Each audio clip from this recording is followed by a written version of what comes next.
Can a simple sore throat turn deadly within days? Diphtheria is a toxin-mediated infection that can damage the heart and nerves. In this video, we'll break down its pathogenesis, clinical features, and life-saving management in a simple, exam-oriented way. Today we will discuss diphtheria, an acute toxin-mediated bacterial infection caused by Corynebacterium diphtheriae. Although vaccination programs have reduced its prevalence, diphtheria remains clinically significant due to its potentially fatal complications, particularly myocarditis and neuropathy.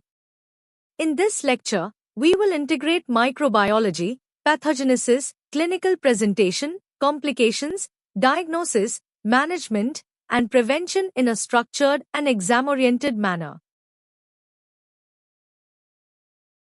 Introduction and definition. Diphtheria is primarily a toxin-mediated disease.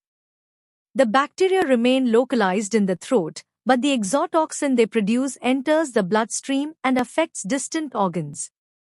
The hallmark feature is the formation of a thick grayish-white pseudomembrane over the tonsils and pharynx.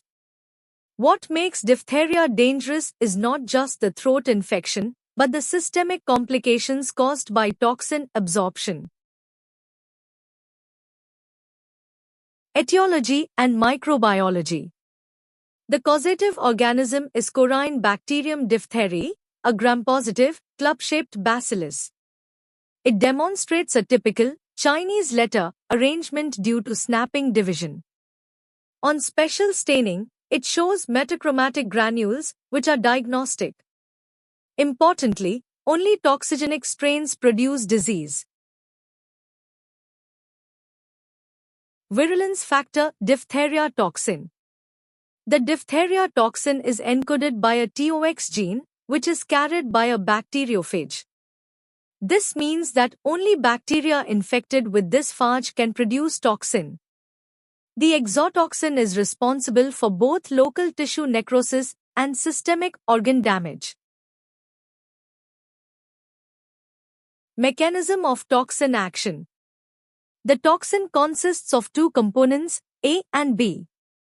The B fragment binds to host cell receptors and allows the toxin to enter. The A fragment inactivates elongation factor 2, a critical component in protein synthesis. Without protein synthesis, the cell dies. This explains the necrosis seen in the throat and damage in other organs. Pathogenesis. After colonization of the throat, the bacteria produce toxin that causes epithelial cell death. Necrotic debris, fibrin, leukocytes, and bacteria combine to form the pseudomembrane. The toxin enters systemic circulation and targets highly metabolic tissues such as the heart and nervous system. Clinical features local.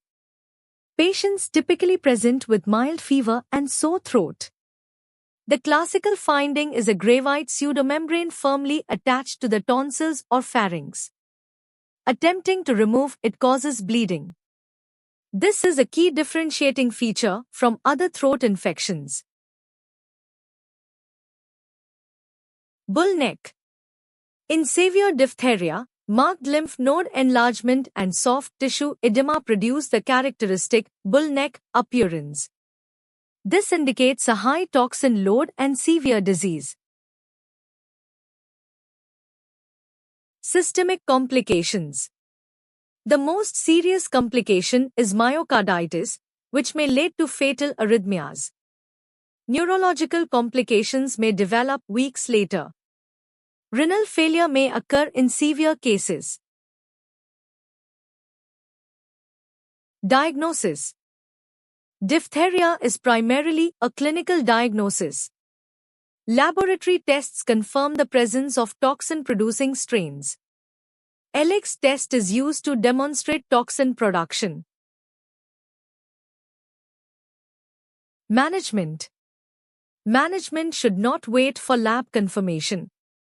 Immediate administration of diphtheria antitoxin is life-saving. Antibiotics eradicate bacteria. continuous cardiac monitoring is essential. Prevention. Vaccination remains the most effective preventive measure. Booster doses are essential to maintain immunity. Close contacts should receive prophylaxis. Thank you everyone for staying till the end of this detailed lecture on diphtheria. Today we understood how Corynebacterium diphtheriae produces a powerful exotoxin that can affect not just the throat, but also the heart and nerves. We discussed the importance of early recognition of pseudomembrane formation, the life-saving role of diphtheria antitoxin, and why antibiotics alone are not enough. We also emphasized complications like myocarditis and neuropathy, which can be fatal if not detected early. Most importantly, we reinforced that vaccination remains the strongest preventive strategy against this deadly but preventable disease. As future doctors, always remember, rapid diagnosis, immediate antitoxin administration, and proper isolation can save lives. If you found this lecture useful for your MBBS preparation or university exams, please like the video, subscribe to the channel, and share it with your classmates. Thank you once again, and I'll see you in the next detailed medical lecture.